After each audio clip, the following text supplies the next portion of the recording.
Transitions are the glue that holds your story together, and today I'm going to show you how to master them. We're moving beyond the basic cut to give your projects that polished, professional flow. And the best part? You can do it in DaVinci Resolve, super easy.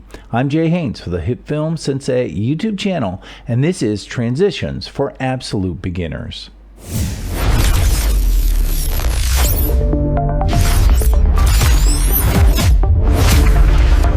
So I'll start here in the edit page of DaVinci Resolve, and I'll just drag one of these videos down here onto the editor timeline. So the first transition that you need to know that is the most easiest and simplest to add is a fade in or fade out transition. All you have to do is just bring your mouse cursor to this little white dot and then drag it over. This creates a fade in transition. And if I play it, there it is.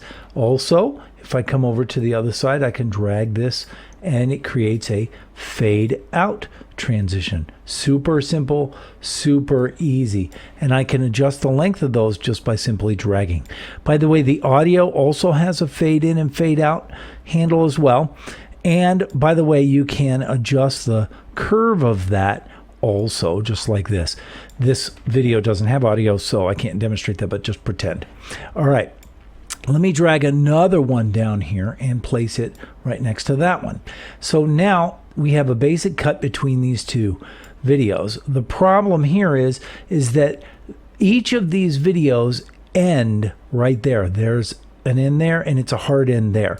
So if I were to right click on this, it says, hey, do you want to add cross frame dissolve? Yeah, great. Let me add a six frame cross dissolve. I click on that and it gives me this warning. Whenever you see this warning, basically it means there's not enough room for the cross dissolve to happen. It has insufficient handles, right? So I can just say trim clips, and then it's going to create that. Let me zoom in on this a little bit and you can see there's the cross dissolve.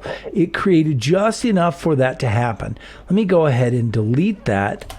And this time instead, what I'm going to do is I'm just going to drag this back several frames, and then I will drag this forward several frames. And now if I connect those together and I right click on this, I can add however many frames of a cross dissolve that I want. And now I have this very nice and slick sort of fading cross dissolve. All right.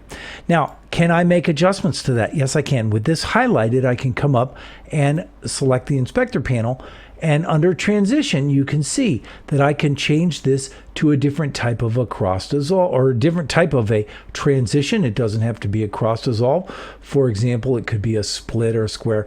Most of these are kind of old school 90s PowerPoint style transitions, you know, right? But I do use a push transition. I use that often. You can change things. For example, I can add a little bit of a border. If I select feather, then it will provide a little bit of an overlap sort of a deal. Also, I can add a big motion blur to it. And so now, you know, depending on what you're looking for, you can have a pretty slick little transition. Let me go ahead and delete that. And let's talk about the other way to add transitions, and that would be by opening the effects panel, and then under toolbox we'll go to video transitions, and now you can see all of the different transitions that are available. For example, an additive dissolve. If I start my mouse cursor here and then I drag it across, you can see that it will actually show me what that will look like. I actually use that dissolve. A blur dissolve, for example, right? A dip to color dissolve, that basically just out in and out, but you can change the color, right?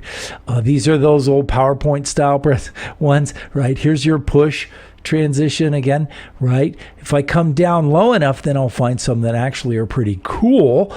Like, for example, the glow. I use this one often. Takes for a second for it to come into play, but if I wait, okay, now here it is. Now you can see that glow. This is the one that I use to begin my, going from my intro to the bumper, right? There are all kinds of, crazy sort of stretch blur ones. This spin one I've been known to use too, right? Etc. and so on. All you have to do is just drag this down and put it here. And now you can see there it is. And again, if I select that and I open up the inspector panel, well, then you can see that I have different choices here, right? Alignment of the spin could be off, right? Doesn't have to be centered. You have controls and scales and motion blurs. You can spin left or up or right or down, kind of a thing. So that way it, whatever you're looking for, it will give you. And that's pretty slick. It's really that simple. Once you understand how to drag, drop, and trim transitions, you've unlocked a massive part of the professional editing workflow. Listen, if this video helps you to smooth out your next project, do me a huge favor and hit that like button. It tells the algorithm that this content is actually useful for creators like you. And if you want to keep leveling up your editing skills without the headache, subscribe to the channel as well. I have a lot more absolute beginner tutorials coming your way. Thanks for watching, and I'll see you in the next one.